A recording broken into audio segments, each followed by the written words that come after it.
So I want to welcome everyone that's here today to our parent chat. And it's Early Childhood Cares sponsors these parent chats. We do one every month to every other month. We try to get topics of interest that we hear from families and offer this opportunity to hear from some of our experts and also ask questions. Early Childhood Cares is the early intervention and early childhood special education program in Lane County. We serve children who are from birth to when they're eligible for kindergarten, which is age 5, and who are experiencing a developmental delay or have an identified disability or who are at risk of developing a delay. And we also support their families. You can hear more about us or read more about us at our website at earlychildhoodcares.uoregon.edu. Or if you have concerns about your child's development, contact us at 541-346-2578 or eccares@uoregon.edu. So we like to let people know, because we know some people look at our Facebook or at our Instagram account and link in, and we just want to be sure they know how to get a hold of us. So today I'm really excited to say our topic is about developing emotional awareness with children's books. And we have Dr. Jeanie Smith, who's been a school psychologist with our program, so she knows young kids very, very well. And we have Molly Smith, who's an occupational therapist also with our program and has worked with this age group of child for, again, many years. So we're really lucky to have them here to talk about this topic. So welcome, and I'm going to turn the rest of the time over to you. Wonderful. Thank you, Judy. Great to see you both. Great to see you too. So my name is Jeanie Smith, and I'm a school psychologist here at Early Childhood Cares. And then Molly, do you want to introduce yourself? I'm Molly Smith. I'm one of the occupational therapists with Early Childhood Cares. So we are so excited to talk about this topic today because it's one that I absolutely love, and it's really important to me. And I asked Molly to help me do this today because Molly's an occupational therapist and has a lot to add to the topic of how we recognize emotions and interpret emotions in ourselves and others. And so it's pretty cool to work together on this. And I'm super grateful. And I also want to thank Nellie for setting this up. It's been wonderful and so exciting that she's getting the word out. Thank you so much, Nellie. Okay. So now moving forward. So today we're talking about what to do with a feeling and developing emotional awareness using children's books. And I'm just getting used to the Zoom link. So for the first little bit here, we just wanted to think about some children's books that you enjoy. And so if you are an early childhood care staff member, or if you are a teacher, or if you are a parent, think about what children's books you really enjoy reading to children, what books children seem to like. And if you happen to be able to grab one or two of them near you, that could be really helpful as we move forward. And we also wanted to say that this presentation is for you. And so we can use the chat box to write any questions in, or I'll try to stop throughout and just have some breaks to see if anybody has any questions or topics they want to go into. That's absolutely fine and very welcome. Okay, so a few books that you enjoy, get one or two in mind. If you could jot them down just so we can think about them, that would be great. If you want to type them in the chat, that would be even better.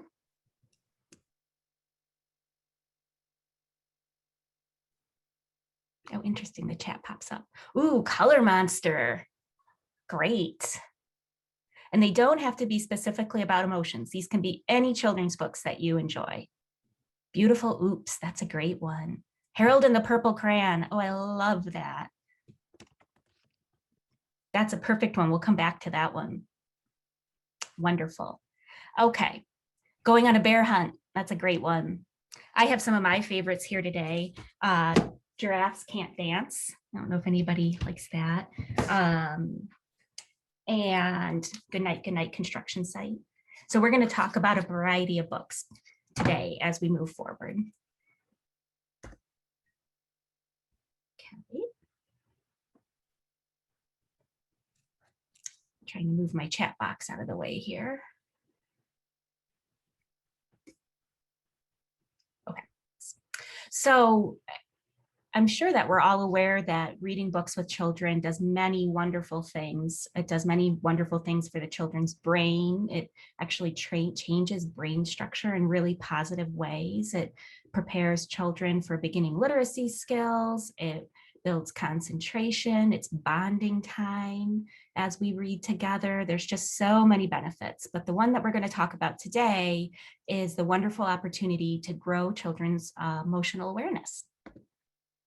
So emotional awareness, as I define it, includes 3 parts: recognizing emotions in yourself and others, understanding those emotions, and then using that information to respond to the emotions. So it's recognizing and interpreting emotions. And people sometimes call that emotional literacy. It's reading emotions in other people. We're going to call it emotional awareness today, so we don't get confused because we're actually talking about books. But emotional literacy is reading emotions in yourself and other people and using that information. Okay, and still getting used to this here, thank you. So 3 emotions that we often start talking to children about are happy, sad, and mad. They're very common, and as we build on emotional awareness, it's really hard to define or give examples of emotion words without kind of linking them back to some very basic emotions. So happy, sad, and mad or angry are kind of the first 3 emotions that usually most children learn. But there are so many more emotions. And there's a lot of information out there on the benefits. It's called emotional granularity, of being able to be more specific about what emotion you're feeling or that somebody else is feeling. And so this resource, I'll come back to it at the end and tell you where to find it, but it's a resource that gives faces of children experiencing a variety of emotions. And interestingly, some of you may be familiar with the social work researcher Brené Brown in Texas, and she's written several books. And she wrote a book recently called Atlas of the Heart that goes through 87 emotions that she really thinks adults should be able to recognize and understand. And in her research of 7,000 people over 5 years, she found that adults, in the moment when they're experiencing emotions, most adults can only identify those first 3 emotions we talked about: mad, sad, what am I missing? Mad, Anger. sad, and angry. Oh no, that was mad. Glad, happy, sad, angry. Sad, happy. Yeah. So as a culture, as we are not very good at emotional granularity when we're experiencing, when we are in the emotion. And then just a general, another kind of think tank research group found that of the 3,000 words for different emotions in our daily language, most adults are using about 20 different emotions. So if you're feeling like emotions is a bit intimidating for whatever reason, a lot of us are feeling that way. And the really cool thing about books is that they introduce a variety of emotions. So it's a really great way to make sure that we're talking about a wide variety of emotions with kids. And that's one of the very magical parts of using books to talk about emotions. So one of the things, and this is Molly's specialty today, is how we experience emotions in our bodies. And so one word that sometimes we use for this is called interoception. But Molly, can you talk just a little bit about feelings, emotions, and how we work with kids on that? Sure. So as an occupational therapist, a lot of what I address with kids is self-regulation. And in talking about this topic with Jeannie, we realized we have a lot in common in talking about emotions when we're listening to our bodies for self-regulation as well. And so, for example, I think with the three main most common emotions that Jeannie just mentioned, those emotions are probably the easiest to feel in your body and also the easiest to recognize on other people. So if someone is feeling really happy, a smile lets you know. When you're feeling happy, you may be smiling, and it's part of how you're feeling happy. When you're angry, then your heart might beat faster, your voice might get louder, or you might talk more quickly. And when you're sad, then that's also has some obvious cues like tears, crying. And so as we get into the topic of less obvious emotions, I think this topic of recognizing what our bodies feel like when we're experiencing those, there are going to be some similarities. So when you're feeling angry, or when you're feeling excited, or when you're feeling really frustrated, you might have some of the same body cues with your heart beating faster, or your cheeks getting flushed, or your temperature going up. So when we get into some of those more, I guess the gray area, the less obvious emotions, we can also talk about what do we do with that when you feel that your heartbeat is going faster, you're starting to feel angry. What can we do to help cope with those big feelings? Yeah, that's, yes, excitement and sort of anxiousness about something that's coming up feel very, very similar. Mhm. In terms, and it's how we interpret that information. So I'm working with one of my own kids right now, before he's doing something like a cross country race or a presentation at school. So of course he's anxious about it, but he also might be a little excited, like I was before this presentation today. I was super excited, but it also felt a little anxious too. One of the ways I think about this also is, so Molly and I in our jobs spend a lot of time talking with families about potty training. And one of the things for children that are potty training, and if you've done this with kids yourself, is talking to them about the cues of when, how do they know when their body's telling them it's time to go potty? And emotions are a lot the same way. We're talking to kids about how to direct their attention or mindful awareness to their body, so they can say, oh, I'm noticing I'm feeling these things. I know it's a cliche word in some ways right now, but that's mindful attention. Where we're directing our attention is really important. Getting them to stop what they're doing to go potty is a totally different issue. And that's also similar to emotions. And we'll talk more about that. And I think too, as we're teaching kids about recognizing signs in their own body, we can discuss that as the adults in their lives. We can set the example. Oh gosh, I'm feeling, I can really feel my heart beating fast. I think I'm going to take a couple of deep breaths and slow back down. Yes. Directing our attention to it too, and making it obvious to children what we're thinking. Yeah. So one of the things that we like to talk to children about are that emotions are like waves. Different emotions come in and go out. They come and go, and we always are experiencing, I mean, I don't say this to children, but what emotions are neurological responses to stimuli in our brain. And so we're constantly going through emotions, and we'll talk more about, we also can be experiencing more than one emotion at once, kind of as we go. But one analogy is thinking about emotions as waves. They don't last forever, they come and go. And another way is thinking about emotions like the weather. Some days are rainy, some days are sunny. On rainy days, if I get to choose what I do, I like to cuddle up and be cozy, and be quieter. And I can't change the weather, but I can change how I respond to it. And on sunny days, I like to be more active. On rainy days, my kids used to really enjoy jumping in puddles and making the most of that. So talking to kids about emotions being like the weather, that they will come and go, and we can choose how we respond to them. So emotions they have a beginning and a middle and an end. They don't last forever. And this is a really cool connection that I love, is that that's just like a book. And so as we start thinking about books and emotional awareness, emotions are a lot like books in that way.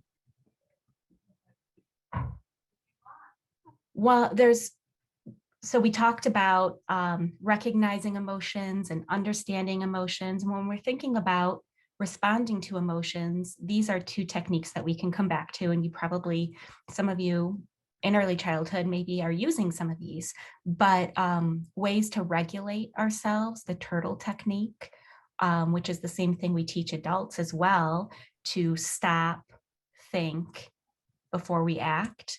And so that's regulating ourselves. And then problem solving models for a little bit older children, older young children.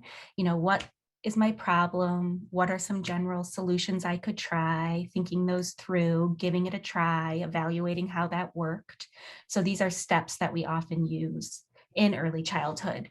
But this is where the emotional granularity piece comes in, being able to describe different emotions and identify different emotions. Is the solutions that we're going to choose are better based on if our interpretation of the emotion we're having is accurate.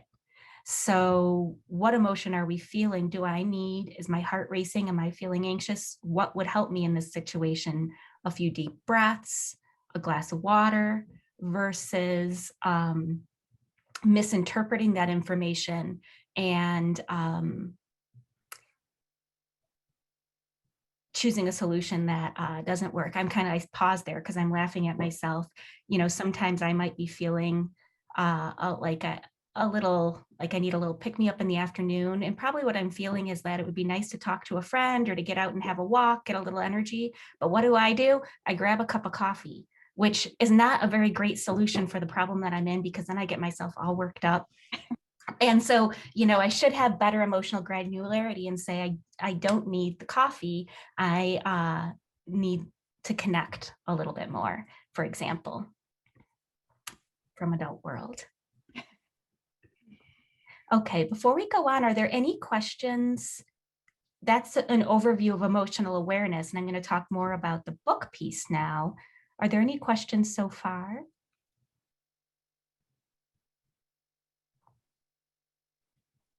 Okay, so there's a ton of really good books that have specific themes related to emotions. There's book series that you can find that go through multiple emotions. There's books like some of these shown here, which are some of my favorites on emotion. So I'm going to talk a little bit about a few of those. And these books are really good when you're teaching children the definitions of emotions, how to recognize them, that sort of thing. So they're sort of the beginning of what we're doing. So going through just a few of these. For building emotional vocabulary that I just mentioned, with these types of books, it's really good to give child-friendly definitions of words, to talk about what it feels like, that body awareness piece, to connect to their own experiences. When have you felt this way? How would you feel if this happened to you?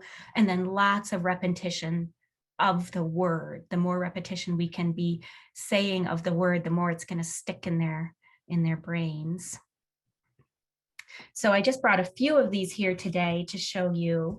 Glad Monster, Sad Monster is a really fun one because it has masks that you can tear out and use these. It goes through a variety of emotions, and then it allows you to be silly and wear these masks that are supposed to be monsters making different emotion faces. But through that process, you can be talking about, okay, what does a sad face look like?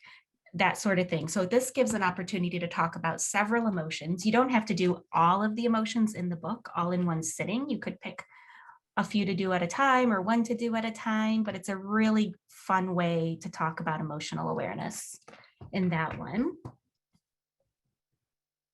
This is an example of a series of books that I really like because I'm very sensitive. There's a lot of books out there that might be written on the topic of an emotion like anger, but they use too many words. They're very abstract.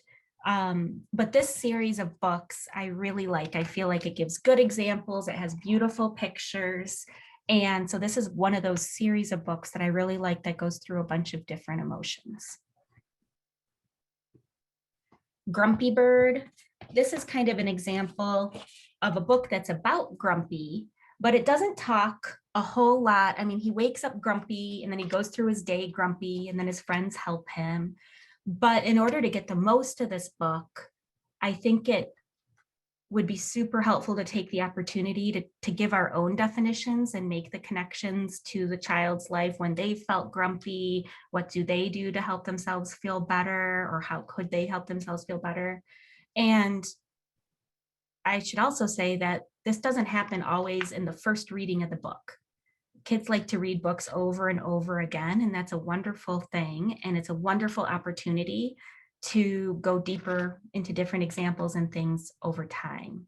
But this is an example of a very fun book, but if you just read it word for word, it doesn't give enough examples of what grumpy means or to be super, super helpful. That's up to us to make those connections for a child.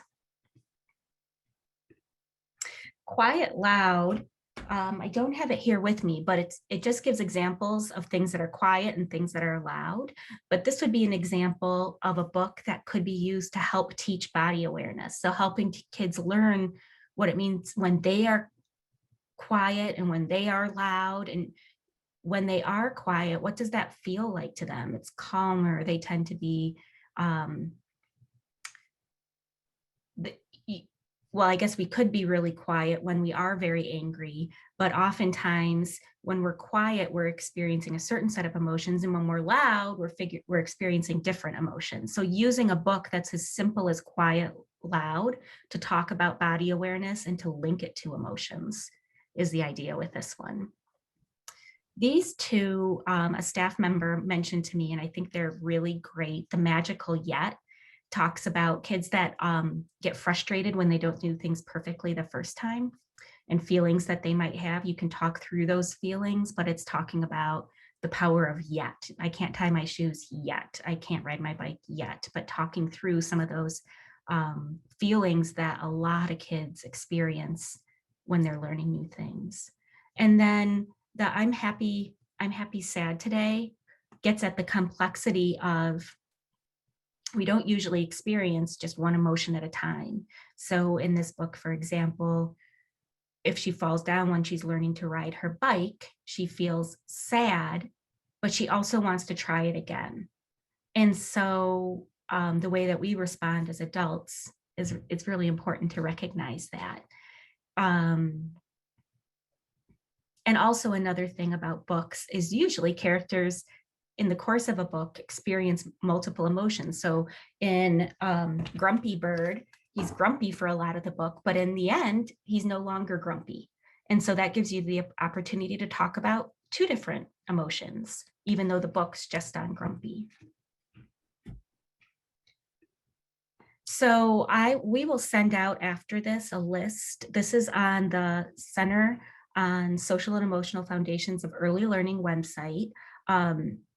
There's been more books since this list was published, but it gives a really good overview. It's a couple pages long and it breaks up into sections on books that are about being happy, books that are about worrying, that sort of thing, and some different friendship skills and problem solving skills.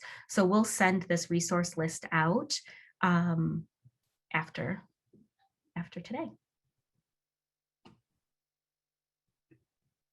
Any questions or topics that we want to talk about books that talk about emotions specifically, which are best used for teaching children to recognize emotions, teaching naming emotions. Okay, so the wonderful thing is that almost any storybook can be used to teach emotional awareness. So books where the character has a little emotional journey are best, but the point I want to make today is even for more simple books, you can find emotions in them. So while those books on different emotions are really cool and a lot of fun, you can use what you have in whatever you're reading to point out emotional awareness topics. So in this sense, books are like a flight simulator is for pilots learning to fly. So when you think of that flight simulator analogy, when you read a book, we're practicing recognizing and naming emotions, empathy and perspective taking, and problem solving skills. And how did the character choose to solve the problem, and did that work? So in that sense, for navigating emotions, books are a lot like a flight simulator. So when we do this process, I like to think of a concept, I do, we do, you do. So this talks about when you're teaching something new, you want to, what we call scaffold it, like the building scaffolding that you take down as things get more stable. So we scaffold the instruction. In the beginning, we want, I, as the adult, as the teacher, as the parent, I want to model a lot, like Molly was saying.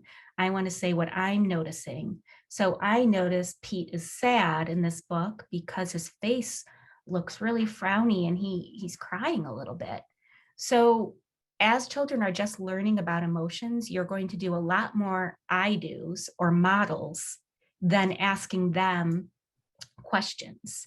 So it depends on the child's level in all this, how much you do each one of these. We do is more when we're discussing it together. So saying something more like, Pete's eyes are down and his mouth is frowning. How do you think Pete feels?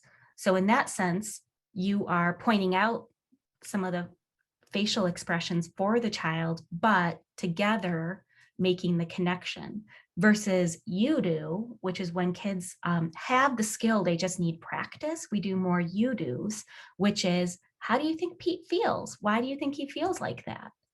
So there's different ways you can ask questions, and you want to scaffold it based on how much practice and how much learning the child has with whatever you're teaching. So this is for teaching any new skill, not even emotions but reading and math skills and all kinds of stuff. I do, we do, you do is a basic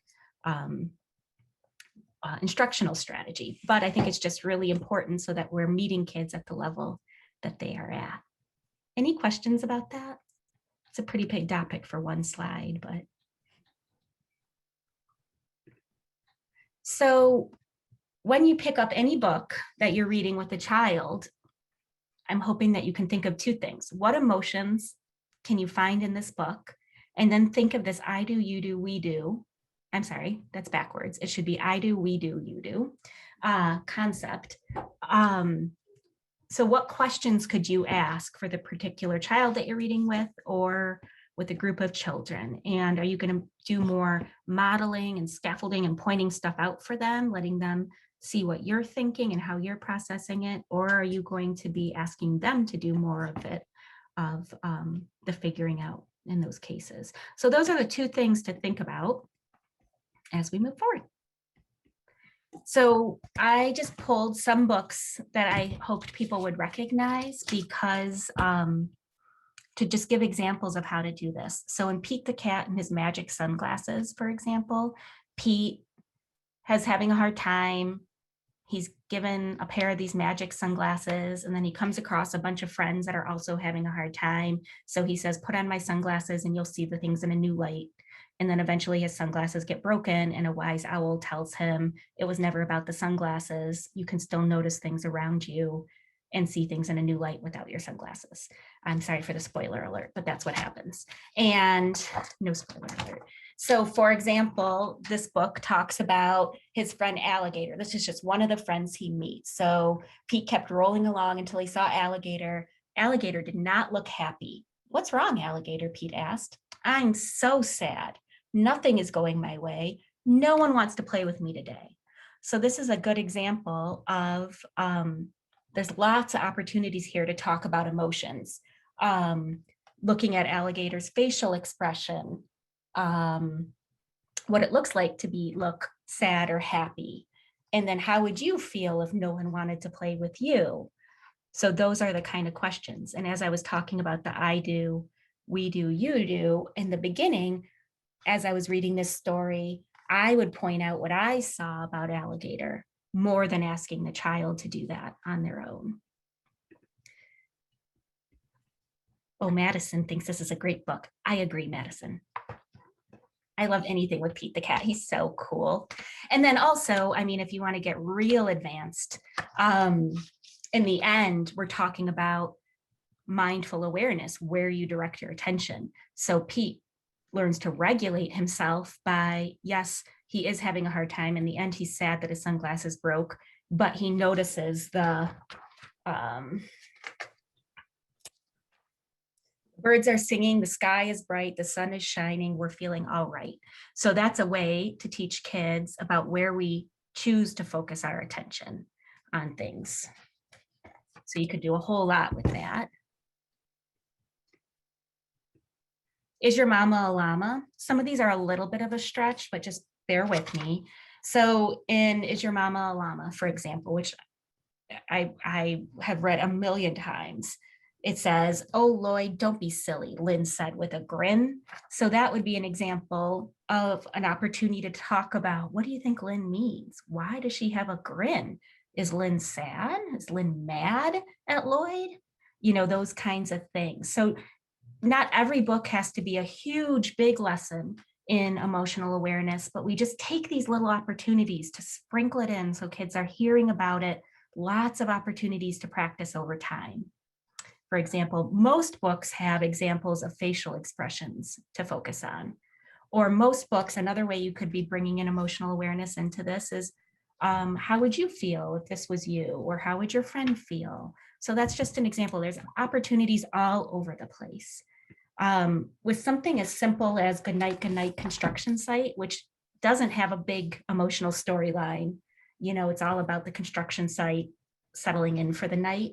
But again, this would be a great opportunity to talk some about body awareness and how are these, what are these things called? Vehicles? How are these vehicles and construction trucks feeling? You know, how do you feel when you go to bed? What does it feel like to be quiet? How do you get yourself to be quiet?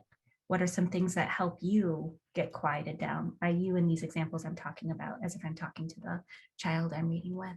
So a great opportunity to talk about some very beginning body awareness and regulation points.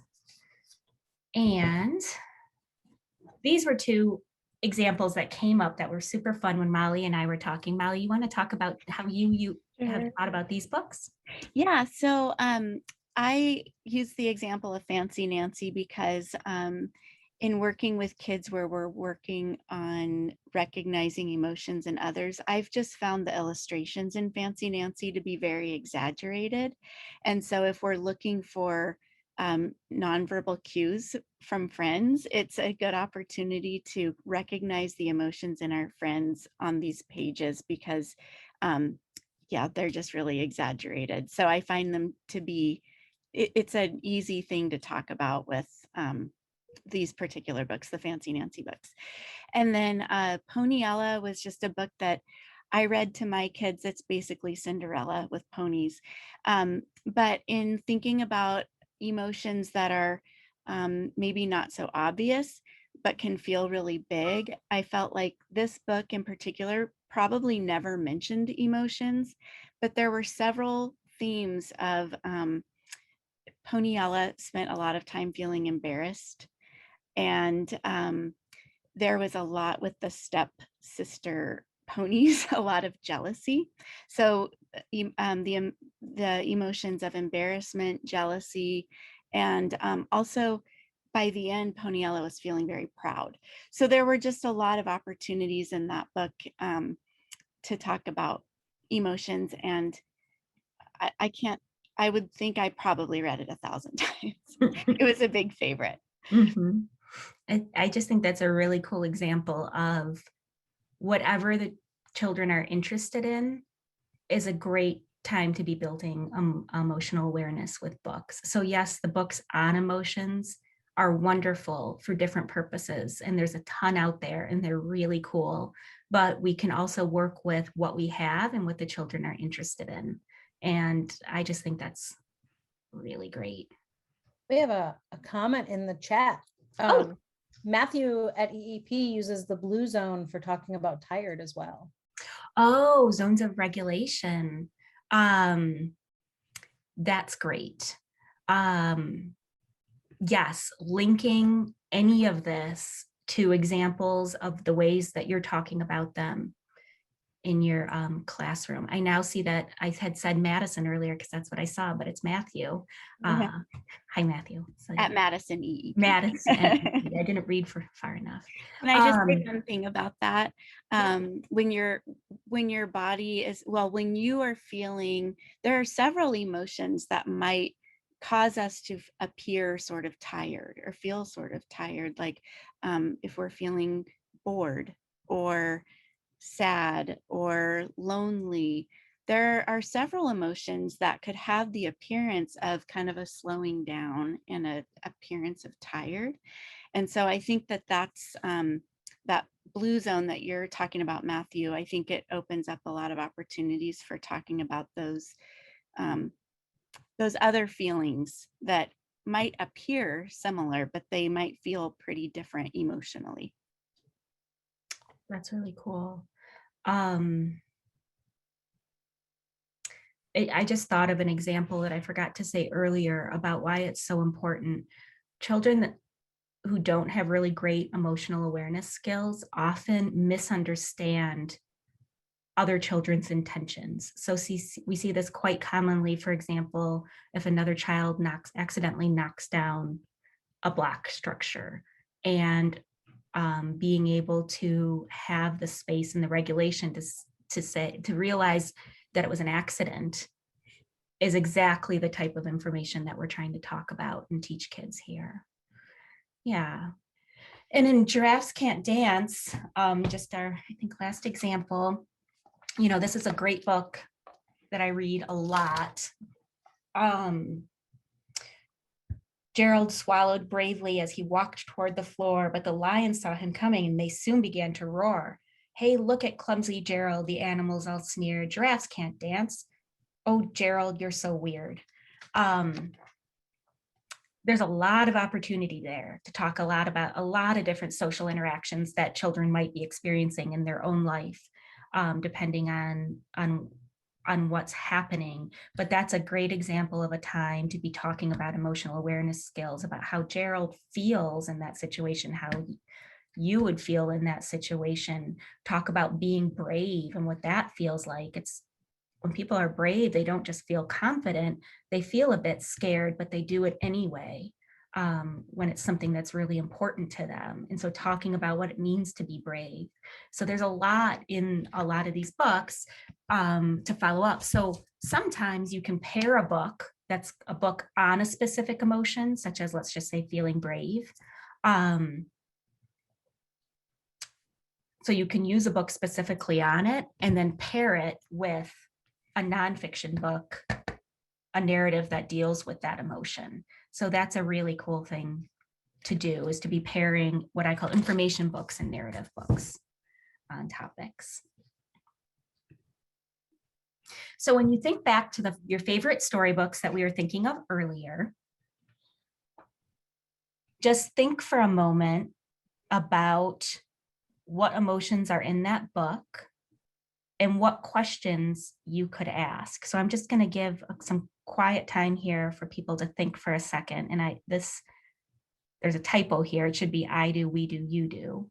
with the scaffolding, and think of a child or a group and a book, and just think how you might do that.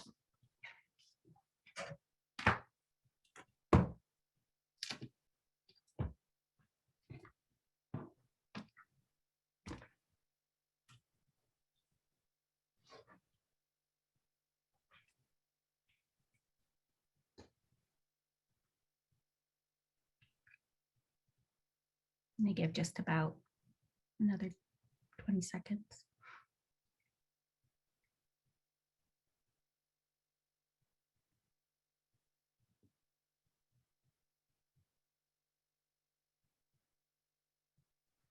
Would anybody like to share an example?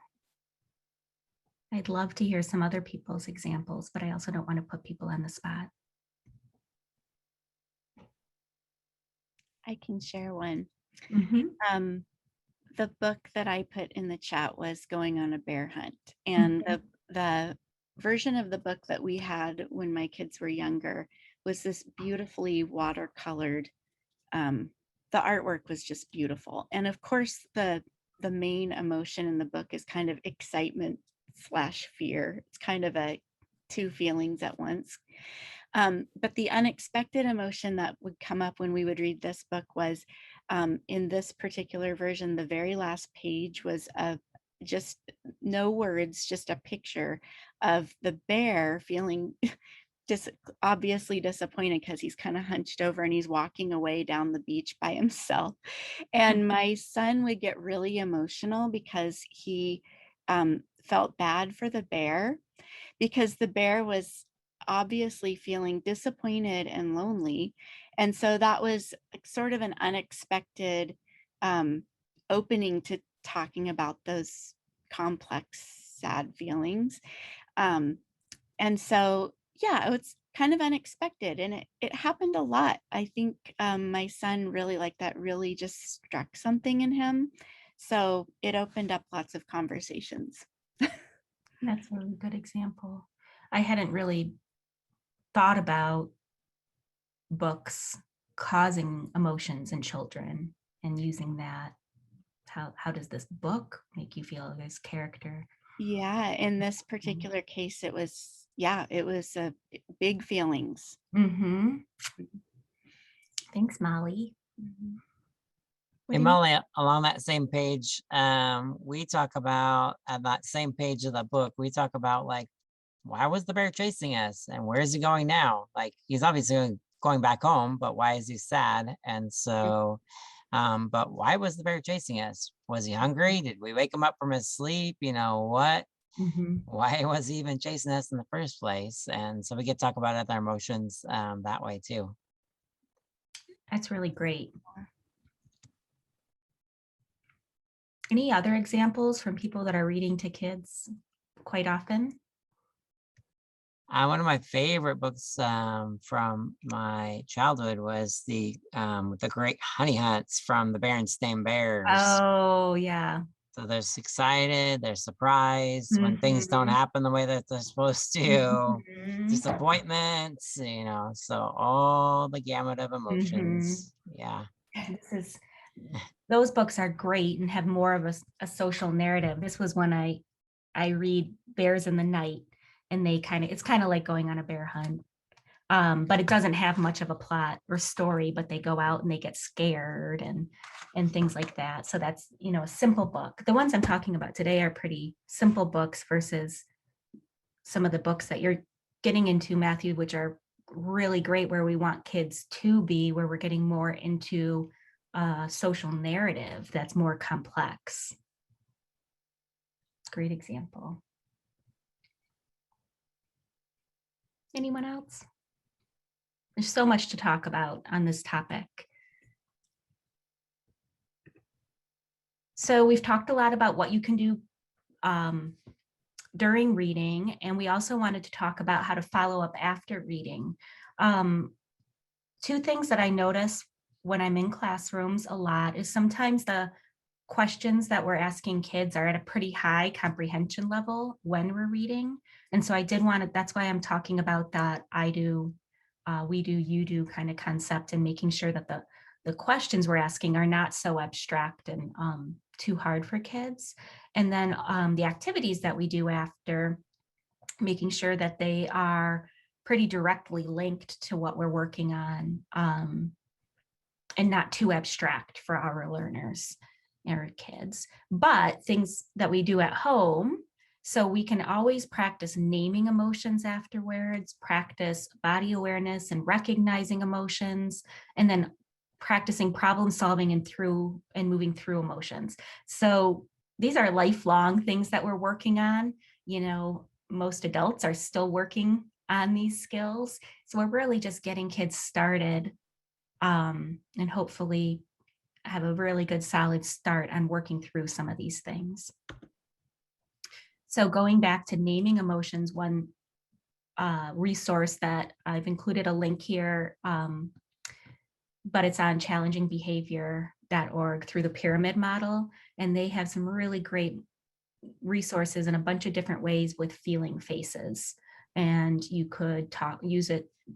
You can have, they have more simple versions of it that just have a few emotions, but they have a lot and in several different languages.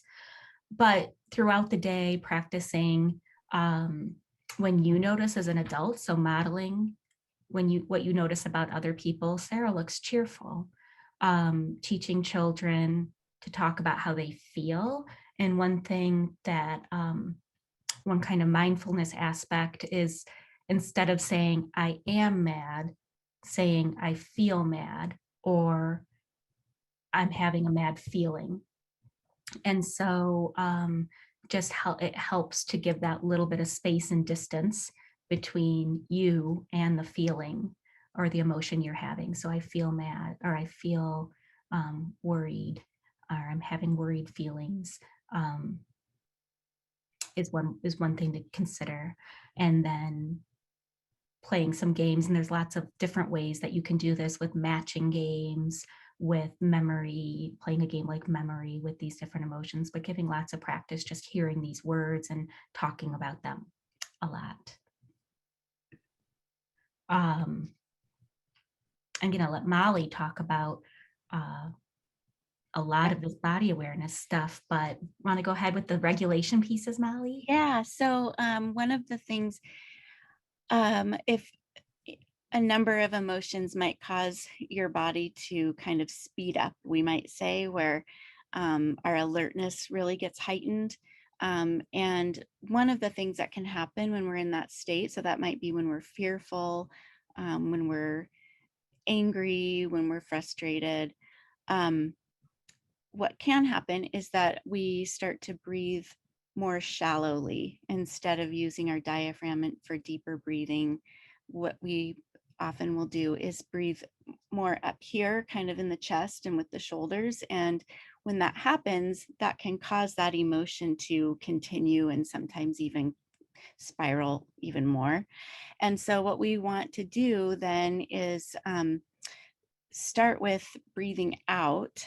And if I like to use tangible things, that these pictures have tangible things that we can use, like a pinwheel is something that we can see as we're using our breath. It's important to really get some of that used air out of our lungs that can sort of build up if we're breathing shallowly. And so we want to help our kids to understand they need to breathe out for a long time. So what I like to use for that is sometimes I'll use a ping pong ball that's on the floor, and we get down on our bellies and we blow the ping pong ball around, and that responds really well because there's not a lot of friction. Pinwheels are good for that. If your child has the motor ability to blow for blowing bubbles, that's a good one too. Or sometimes if we're not quite there, you could use a straw and blow through a straw to blow cotton balls around. But what we're teaching is how to breathe more deeply. So once we get rid of some of that air that's kind of building up as we're breathing shallowly, then we can take a deep breath and smell the flower, or I'm sure there are other analogies out there, but just making our tummies bigger and just really taking that deep breath so that we can calm our systems down. So that's something that you could practice when your child is not already in that heightened state. It's definitely good to pre-teach something like this and use it in a playful way so that they can really learn how to do that with their bodies. And then when they are feeling fearful or mad or frustrated, those things that cause us to get a little bit amped up, then we have that skill. That's great. And that reminds me of another reason using books to talk about these skills is super helpful, because we're not talking about them in the moment when the child's actually experiencing them. And so they're potentially in more of a, we might catch them in more of a ready to take in the information state. I think we've got a chat here. Yeah, Ooh, Matthew. Mm-hmm. Matthew has also done the smell the hot chocolate and blowing on the hot chocolate to cool it. Ooh, Oh, nice. that's great. Okay. Thanks, Matthew. It's fun to get these new ideas. Okay. Molly's wondering what slide's coming next. Hasn't seen this. Okay. So we have 2 ideas on ways that we can practice body awareness. And so this was one. Molly, do you want to take this one too? And the next one? Sure. So this one would be just practicing what things feel like actually physically. This is a great opportunity to just talk about the details of what our bodies can feel. So this one would be more about just what are we feeling with our hands. But it's an opportunity for introducing a lot of vocabulary around what things feel like. So is it small or big? Is it warm or cold? Is it bumpy or smooth? This would be another thing. I do this a lot with kids where I definitely start with the observations that I'm making. Oh, this ball feels really bumpy. Let's feel this. And then we kind of feel the bumpy, like it's like a fidgety kind of ball together. And then guide them to use their other senses. Well, I wonder what it smells like. Let's try smelling it. What does it sound like when we tap it against the table? Lots of opportunities for exploration. So we use sensory exploration with new toys, and this is an opportunity to discuss it in more detail and with the vocabulary of what things feel like. Mm-hmm. And again, what we're working on in terms of emotional awareness is directing our attention and mindful attention. So being aware, just it might seem, you might be surprised that we need to work on these things.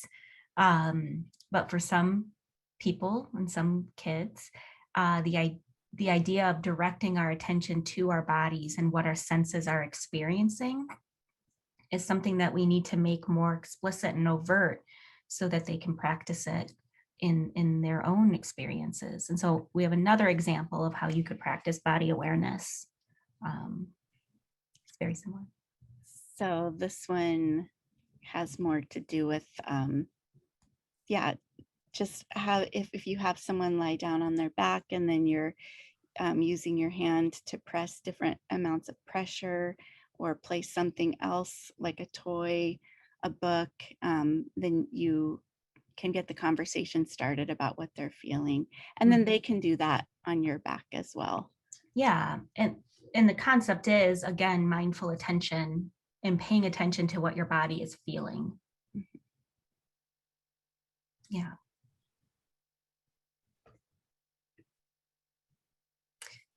We talked a bit about this. This could be a whole parent chat in itself, and some of us might be very aware of it, but this is just such, Tucker Turtle, such a great opportunity to give children a strategy for regulating themselves. And it's the same strategy that adults use, maybe not thinking about it with a turtle, but this is something that we could talk a lot more about. But the basic concept is to give the space between your feeling and how you choose to respond. So we're trying to help kids learn how not to just react to emotions, but how to respond to emotions. And so how to recognize that you're having a feeling, how to give yourself the space and regulate using some of like the breathing strategies to get ourselves regulated so that we can do our best thinking about what to do next. This is something that I'm learning as well. It's a lifelong skill. Are there any teachers using Tucker Turtle?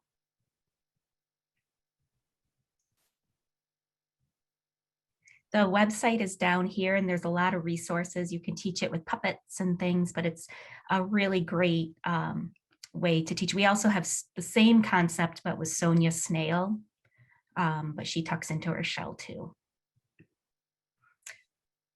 This one we just threw in here again is a little when kids need to have an activity to calm themselves. So there's lots of recipes for making glitter bottles online, or this other bottle shows some rice with some small manipulatives in it that you can shake up and then kids can look and see what they see. But the idea is giving yourself that space so that you can respond instead of react to what's happening, and so that they can begin to learn things that might help them regulate their bodies.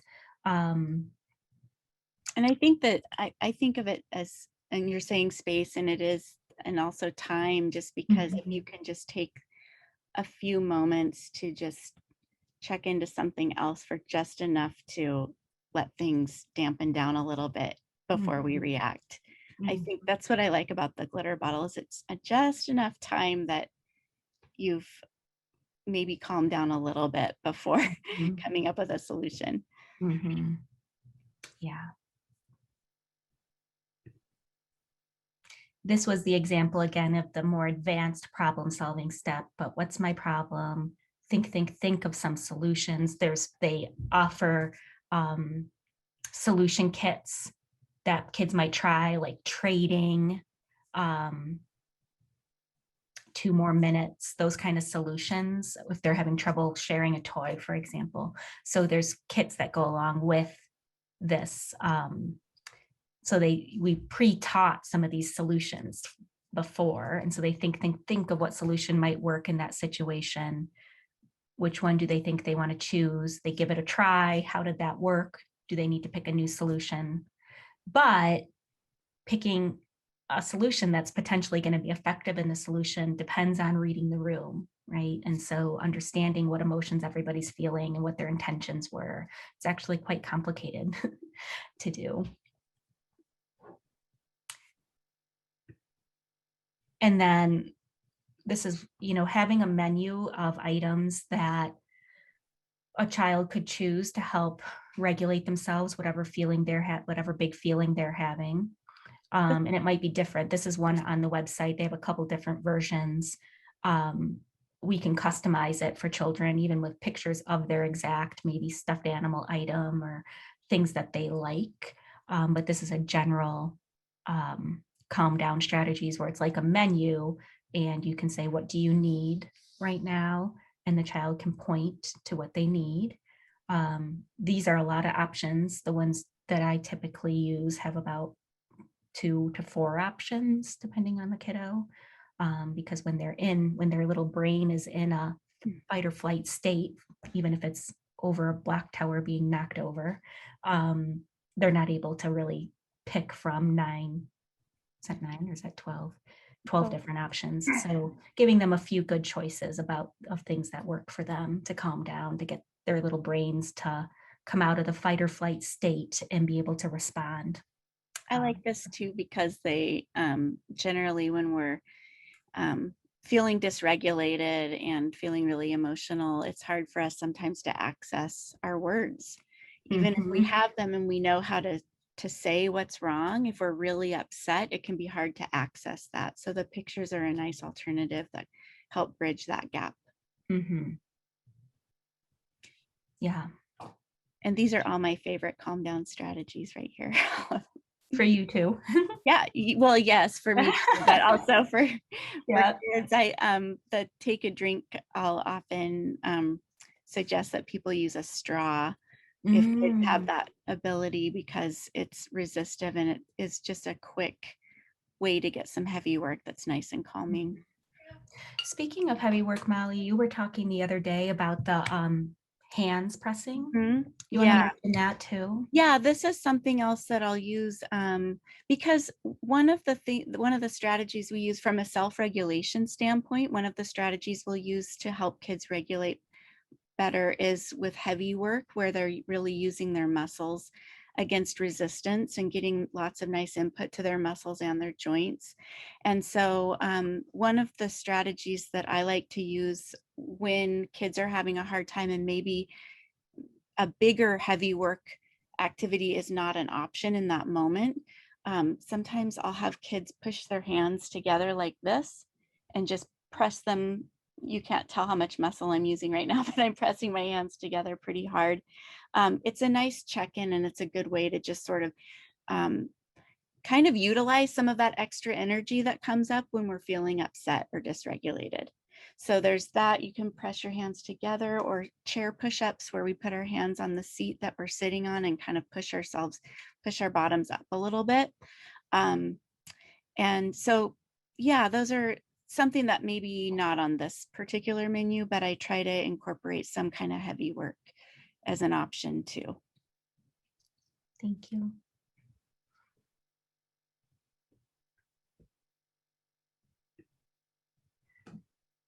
That was what we wanted to talk about today. We'd really love to hear your questions or any things that along these lines, ideas to share from parents or teachers. Does anybody have anything they'd like to ask the group or share with the group?